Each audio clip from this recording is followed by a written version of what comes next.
masuk dengan udkhulu fi silmi kafah ini, itu adalah penggunaan ekonomi Islam itu sendiri.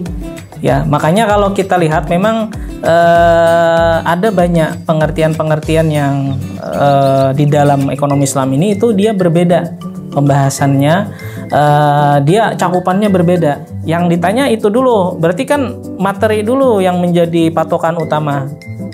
Bukan misalnya tanya sholatnya seperti apa, nah, kan, atau apa lagi? Mungkin perbandingan dari ekonomi Islam sama ekonomi kapitalis itu bagaimana, Pak? Ya, orang banyak mulai mencoba untuk membandingkan gitu ya antara ekonomi Islam dengan ekonomi kapitalis. Nah, sebenarnya saya kira banyak yang mengatakan bahwa ekonomi Islam hanya sekedar teori-teori saja katanya.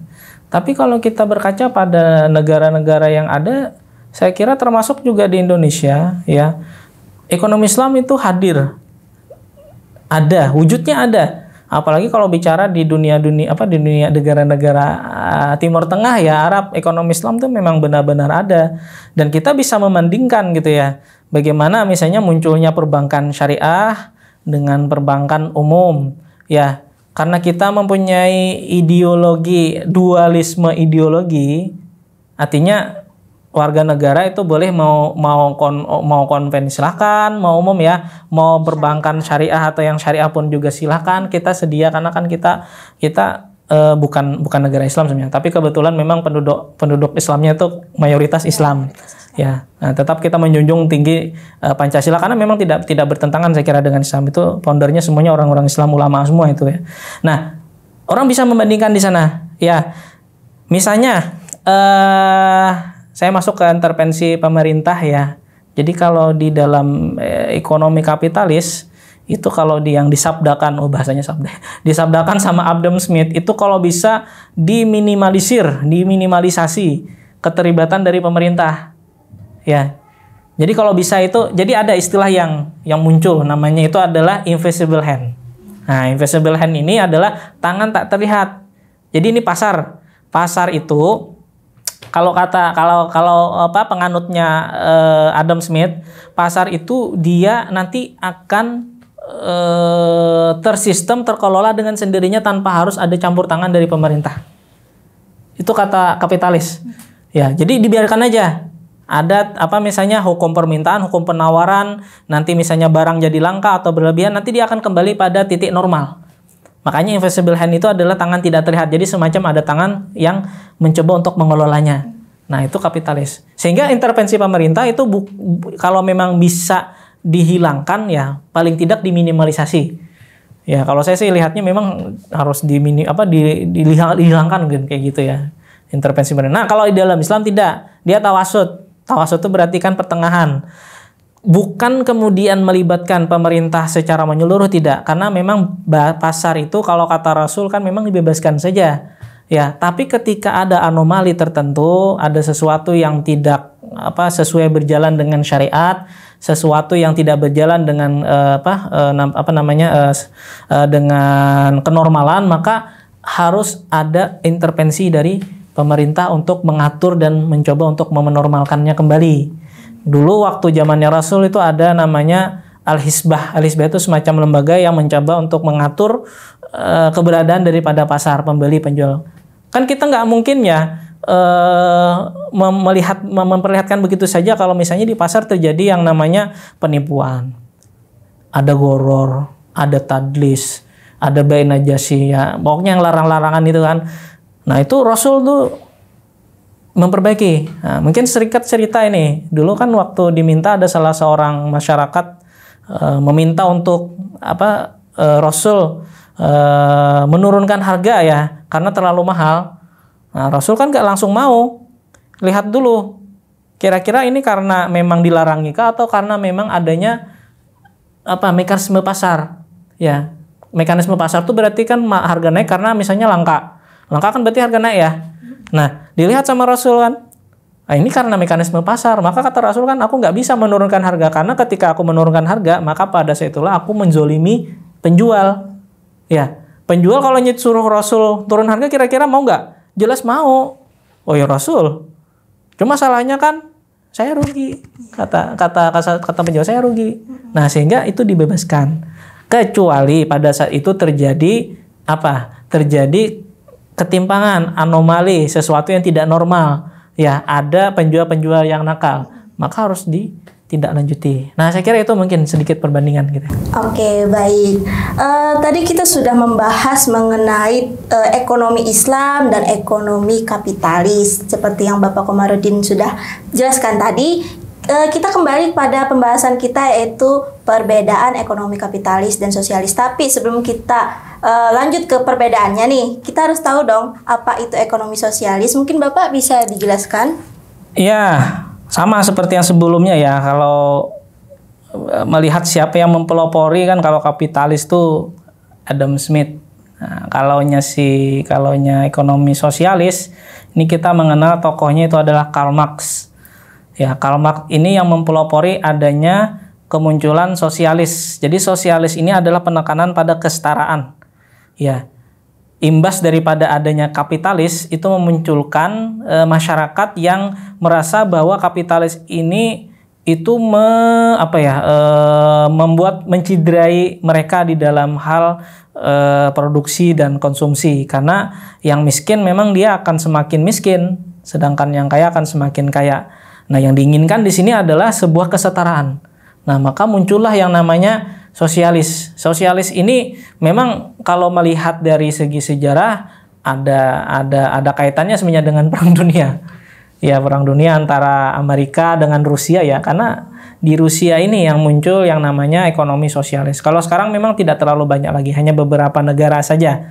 Ya, dan bahkan memang cenderung saya kira tidak akan mengaku kalau mereka adalah ekonomi sosialis, tapi ada kecenderungan lebih kepada sosialis. Misalnya yang saya tahu ya itu ada Cina, ada Korea Utara gitu ya.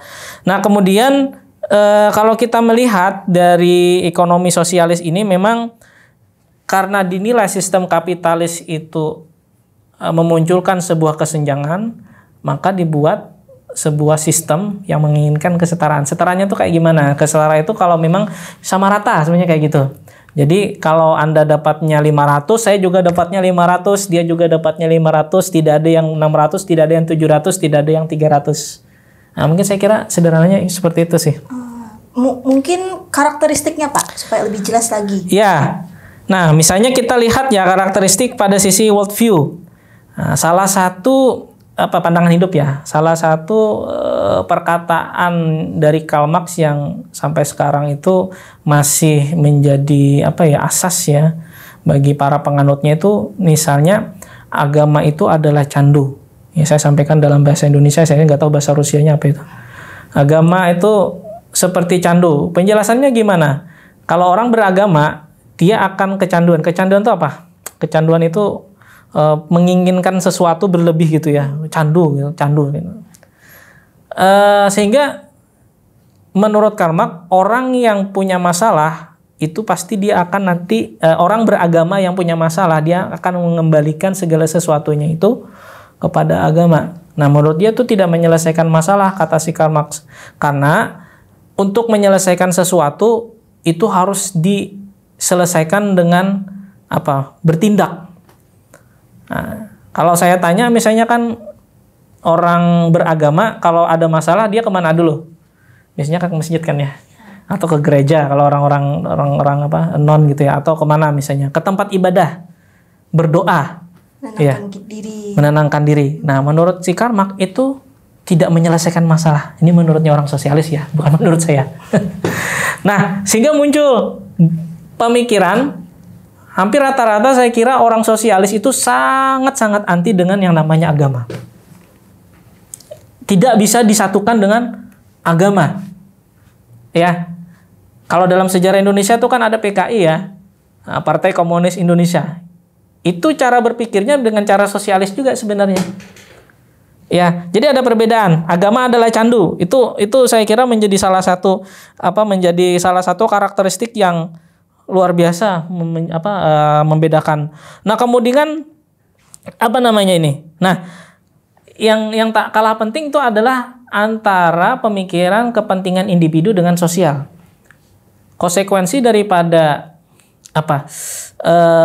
kesetaraan, maka di dalam ekonomi sosialis itu tidak diakui yang namanya kepemilikan individu. Wah, itu masalah sebenarnya sih. Tapi bagi mereka itu adalah sesuatu yang memang menjadi problem di ekonomi kapitalis. Ya, artinya gini, semua itu harus dimiliki secara bersama. Siapa yang mengendalikan? Pemerintah. Ya. Jadi ketika kita melakukan kita memiliki sesuatu, katakanlah itu rumah, katakanlah itu tanah, ya, kebun atau apapun itu, kalau menurut si pemerintah ini itu berkepentingan untuk negaranya, maka ia berhak untuk mengambilnya. Nah, itu yang terjadi di negara-negara sosialis, karena memang tidak ada keharmonisan antara kepentingan individu dengan kepentingan sosial atau kepentingan secara umum. Ya kan memang pengennya sama-sama kan ya, pengennya kayak gitu, tapi jatuhnya malah jadi menzolimi sebenarnya sih menurut saya. Nah, kemudian juga karena keinginan kesamarataan itu, saya kira kalau di negara-negara yang beraliran sosialis biasanya kreasi dan inovasi itu agak kurang diperhatikan. Ya, beda kalau misalnya kita bicara dengan kapitalis ya, karena memang dibebaskan itu, maka kreativitasnya akan tumbuh terus. Inovasi saya kira itu sebenarnya positif sebenarnya. Ya, asal nggak kebablasan gitu ya. Model-model yang kayak gini nih, ini model-model dengan kreasi yang luar biasa ini, kursi, TV, ya. Tapi ketika bicara tentang sosialis, maka semua harus sama, ya. Tas itu semua harus sama itu. Apalagi meja semua harus sama, nggak ada yang bagus, nggak ada yang jelek, pokoknya sama semua, ya.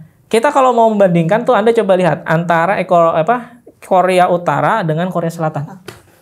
Karena kalau Korea Utara itu dia dengan pahamnya sosialis komunis ya. Kalau Korea Selatan dia kapitalis. Ya, memang terlihat ya, kadang-kadang memang kita akan merasa ya memang kapitalis maju gitu ya. Maju gitu ya. Nah, bukan berarti kemudian saya katakan sosialis juga nggak maju. Mereka ada ideologi yang mereka yakini gitu ya. Karena kalau melihat pada misalnya utang negara, justru saya kira yang negara-negara beraliran kapitalis utangnya besar-besar itu. Ya. Jadi ada pembatasan di sana. Nah, itu tentang permasalahan harmoni kepentingan dengan individu gitu ya. Nah, kemudian kita bisa lihat misalnya cara sosialis untuk menyelesaikan permasalahan ya. Karena memang ini tidak adanya penerimaan aspirasi, maka hampir rata-rata memang semuanya itu dikuasai oleh pemerintah. Semuanya dikuasai oleh pemerintah. Kalau sosialis tuh kayak gitu, ya. Nah, jadi kebalikannya, saya kira kalau kapitalis, ya, kalau antara kapitalis dengan sosialis. Nanti saya bicara tentang ekonomi Islam, saya sambung. Ketika kapitalis mencoba untuk meminimalisasi intervensi dari pemerintah, maka di sosialis itu intervensi pemerintah itu kalau bisa penuh full. Kebalikannya kan. Nah, jadi semacam berat kanan sama berat kiri. Ekonomi Islam itu muncul dengan tawasutnya di tengah, atau bahasa sekarang kan moderat gitu. Karena terlalu ke kiri yang nggak bagus, terlalu kanan juga nggak terlalu nggak bagus. Maka yang tengah, ya, yang namanya kita bicara misalnya tentang kepemilikan individu. Individu kalau di Islam jelas diakui, ya nggak? Diakui. Ini kalau saya katakan punya siapa, saya bisa mengatakan jasnya jas saya. Ini kacamata saya. Ini kopiahnya saya. Gitu ya. Tapi ada konsep yang berhubungan dengan dengan uluhiyah, dengan ilahiyah, dengan ketuhanan. Sehingga apa yang saya katakan ini itu bisa jadi itu kepemilikan di dunia saja. Tapi sebenarnya hakikatnya semuanya adalah milik Allah Subhanahu wa taala. Nah, saya kira itu dulu. Oke. Mungkin bisa Bapak perjelas itu perbedaan antara ekonomi sosialis sama ekonomi kapitalis, Pak? Antara ekonomi sosialis dan kapitalis. Ya. Misalnya tadi dari segi kepemilikan tadi ya. Jadi kalau di dalam ekonomi kapitalis dia kepemilikan adalah kepemilikan murni. Sehingga bisa jadi kalau di dalam Islam itu kan dibagi jadi 3 ya, kepemilikan individu, kepemilikan umum, kepemilikan negara. Ya, kalau dalam ekonomi kapitalis itu mau kepemilikan negara kepemilikan umum, itu kalau bisa semuanya jadikan individu itu, kalau bisa ya semuanya. Ya, makanya ada orang kan yang beli pulau, ya, kemudian apalagi, pokoknya semuanya harus ada individu, ya, itu kapitalis kayak gitu. Nah, kalaunya di dalam sosialis, justru kita nggak bisa mengakui punya kita, bahkan diri kita sendiri ini, kalau yang saya dengar itu kan bisa jadi negara itu mengakui bahwa itu adalah milik negara. Saya ini milik negara, jadi mau difungsikan untuk kepentingan negara boleh, mau difungsikan untuk membela negara boleh, karena kan kita adalah miliknya negara. Nah, saya kira itu. Kemudian misalnya dari segi kreativitas, kalau dari inovasi dan kreativitas, sebenarnya positif aja kalau saya bicara tentang kapitalis gitu ya, bahwa karakteristik kreativitas ini memang perlu untuk dimunculkan. Ya, karena yang namanya kompetisi, bersaing itu kan diperlukan adanya kreativitas dan inovasi. Nah, cuma permasalahannya adalah kreativitas dan inovasi yang tidak dibatasi ini itu sangat menimbulkan efek yang domino yang luar biasa dari sisi negatifnya. Ya, karena tidak dibatasi tadi. Ya. Nah, ekonomi sosialis dia justru dibatasi, tapi dibatasinya itu ketat sekali. Ya. Jadi kita nggak boleh berkreasi, kita nggak boleh berinovasi. Yang boleh itu pemerintah. Yang tahu keperluan masyarakat ya pemerintah. Ya. Nah, sedangkan di dalam ekonomi Islam kita boleh bebas. Sebenarnya bebas asalkan sesuai dengan ajaran-ajaran syariat, berlandaskan dengan Al-Qur'an dan As-Sunnah. Ibarat Anda naik motor, kalau dia kalau kita kelewatan, maka apa yang perlu kita injak? Rem. Nah, rem itu kayak agama. Ya, Islam itu jadi rem. Kalau kita kebablasan, kita kelewatan, injak remnya, jangan lewat sana. Ya, berarti kita kelewatan. Cukup sampai di sini saja. Nah, kalau dengan kapitalis itu nggak ada rem. Pokoknya tabrak terus. Nah, saya kira itu. Ya, mungkin bisa Bapak sekali lagi nih Pak, pertanyaan terakhir. Perbandingan antara ekonomi sosialis sama ekonomi kapitalis itu Pak. Ekonomi kapitalis dengan sosialis, saya kira mungkin negaranya ya. Nah, kalaunya kebanyakan sosialis kapitalis ini negara-negara Amerika dengan sekutunya. Ya, nah, sekali lagi kalau kita melihat memang sepertinya sejahtera sekali gitu ya, karena semuanya diukur dengan angka. Ya memang kapitalis seperti itu. Jadi kesejahteraan, kemudian apalagi perbandingan tentang kekayaan, ya indeks pembangunan dan sebagainya, itu semuanya diukur dengan angka kuantitatif. Maka selalunya memang negara-negara kapitalis yang akan berdiri atau mempunyai peringkat yang pertama gitu ya. Nah, sedangkan negara-negara yang beraliran sosialis itu kalau sekarang memang tidak seperti dulu lagi. Kalau dulu kan yang besar itu Uni Soviet. Ya, sebelum kemudian pecah jadi Rusia dan negara-negara kecil gitu ya. Dia sosialis gitu ya, sosialis sekali itu. Nah, negara-negara seperti ini memang ada kecenderungan masyarakat itu merasa terikat dan tidak bebas. Ya, jadi kalau Anda boleh mungkin tonton gitu ya bagaimana curhatan warga negara Korea Utara, kemudian ada misalnya warga negara mana lagi ya, Cina itu juga dikatakan juga sosialis gitu ya, kemudian ada Kuba juga saya ingat ya, itu pasti akan menyedihkan karena memang tidak bisa apa-apa, semuanya diikat, semuanya diatur oleh pemerintah, ya bahkan kalau di Indonesia kan bebas ya, kalau kita pakai HP mau kadang mau ngapain ini itu kan biasa saja. Tapi kalau di sana kan diatur. Salah sedikit aja Anda menghina presiden ya. Mudah tuh nanti Anda bisa dibunuh ya, bisa dihukum mati. Nah, Indonesia kalau dikatakan kapitalis yang enggak juga, sosialis yang enggak juga, tengah-tengah gitu ya Pak. Ya, tengah-tengah situ biasanya saya sebutkan ekonomi Pancasila sih gitu ya. Nah, cuma nanti Anda nilai sendiri saja yang mana yang lebih dominan, mungkin kayak gitu ya bahasa saya ya. Karena di sini ekonomi Islam juga ada, ya kan? Kita boleh menjalankan ekonomi kita dengan cara-cara Islami disediakan. Anda juga mau menggunakan ideologinya yang secara umum pun juga tidak masalah. Karena saya kira negara-negara berkembang hampir rata-rata mereka menggunakan ekonomi itu adalah ekonomi yang sesuai dengan negara mereka. Jadi ekonominya Malaysia, apalagi Filipina dan seterusnya memang menyesuaikan gitu. Jadi ada ekonomi Islamnya juga masuk, ekonomi yang lain. Jadi yang diambil yang baik-baiknya lah gitu.